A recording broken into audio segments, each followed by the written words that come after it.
মধ্যবঙ্গ নিউজের যে কোনো খবরের দ্রুত আপডেট পেতে ইউটিউবে সাবস্ক্রাইব করুন ইমার্জেন্সি টিভি লাইভ এবং সাবস্ক্রাইবের পর অবশ্যই বেল বাটনে একটি ক্লিক করুন। বৃহস্পতিবার বহরমপুর ওল্ড কালেক্টরেট মোড়ে ধর্নায় বসবে মুর্শিদাবাদ জেলা তৃণমূল কংগ্রেস। কেন্দ্রীয় সরকারের বিরুদ্ধে বৃহস্পতিবার রাজ্যের সর্বত্র সদর শহরে অবস্থান বিক্ষোভ কর্মসূচি গ্রহণ করেছে তৃণমূল কংগ্রেস বলে জানিয়েছেন জেলা তৃণমূল কংগ্রেস সভাপতি সুব্রত সাহা।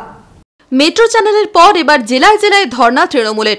বৃহস্পতিবার রাজ্যের জেলার সদর শহরগুলিতে ধর্নায় বসবে তৃণমূল কংগ্রেস।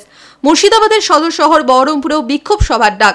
জেলা জুড়েই বিভিন্ন পঞ্চায়েত সমিতি থেকে গ্রাম পঞ্চায়েত, জেলা পরিষদ থেকে ব্লক সভাপতি, মহকুমা সভাপতি, বিধায়ক থেকে পুরো কর্তাদের উপস্থিত থাকার আহ্বান জানানো হয়েছে। রাজ্যের অধিকার হরণ করে অফিসারদের হেনস্থা করছে কেন্দ্রের সরকার। কেন্দ্রের সরকারের সংবিধান বিরোধী কাজের প্রতিবাদে শহর বহরমপুরে ওল্ড কালেক্টরেট মোড়ে ধর্নায় বসবে শাসক দলের নেতা কর্মীরা, জানালেন জেলা তৃণমূল সভাপতি সুব্রত সাহা। কেন্দ্রীয় সরকার তথা বিজেপি যেভাবে তারা সংবিধান বিরোধী কাজ করছে সারা দেশব্যাপী, তার বিরুদ্ধে প্রতিবাদ করতে কালকে ধর্ণা মঞ্চে আমরা থাকবো।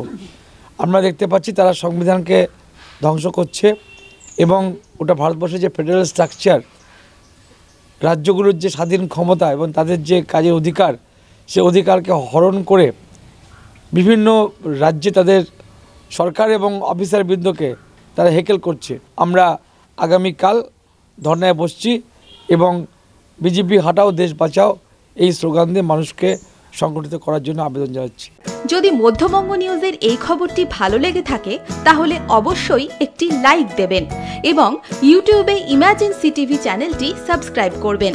আর যে কোনো খবরের দ্রুত আপডেট পেতে সাবস্ক্রাইব করার পর বেল বাটনে একটি ক্লিক দেবেন।